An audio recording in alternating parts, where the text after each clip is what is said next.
explosion as you climb through 3,000 feet. Imagine a plane full of smoke. Imagine an engine going clack, clack, clack, clack, clack, clack, clack. Sounds scary. Well, I had a unique seat that day. I was sitting in 1B. I was the only one who could talk to the flight attendants. So I looked at them right away, and they said, no problem. We probably hit some birds. The pilot had already turned the plane around, and we weren't that far. You could see Manhattan. 2 minutes later, 3 things happen at the same time. The pilot lines up the plane with the Hudson River. It's usually not the route. He turns off the engines. Now imagine being on a plane with no sound. And then he says 3 words, as unemotional 3 words as I've ever heard. He says, brace for impact. I didn't have to talk to the flight attendant anymore. I could see in their eyes, it was terror. Life was over. Now I want to share with you 3 things I learned about myself that day. I learned that it all changes in an instant. We have this bucket list, we have these things we want to do in life, and I thought about all the people I wanted to reach out that I didn't, all the fences I wanted to mend, all the experiences I wanted to have and I never did. As I thought about that, later on I came up with a saying, which is, I collect bad wines. Because if the wine is ready and the person is there, I'm opening it.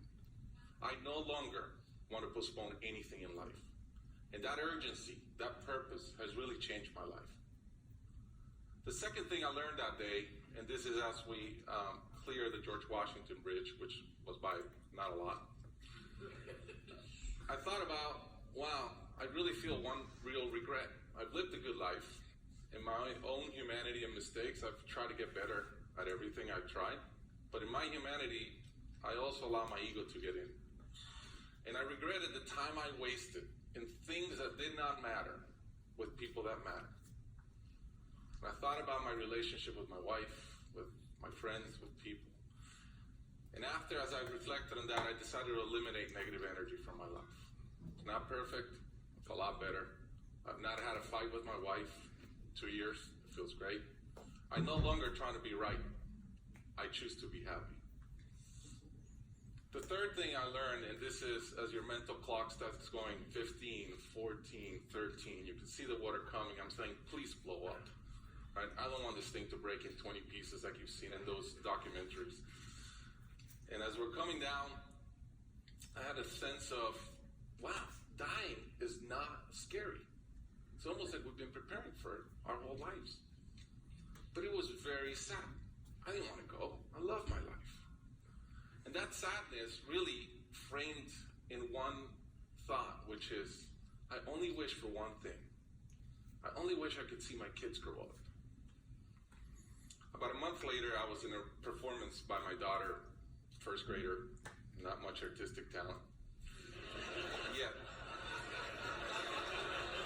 And I'm bawling, I'm crying like a little kid. And it made all the sense in the world to me. I realized at that point, by connecting those 2 dots, that the only thing that matters in my life is being a great dad.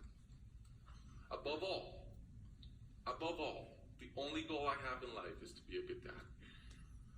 I was given the gift of a miracle of not dying that day.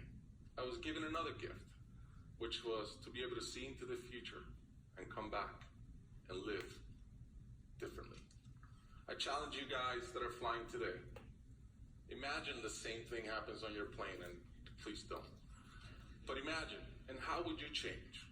What would you get done that you're waiting to get done because you think you'll be here forever? How would you change your relationships and the negative energy in them? And more than anything, are you being the best parent you can? Thank you.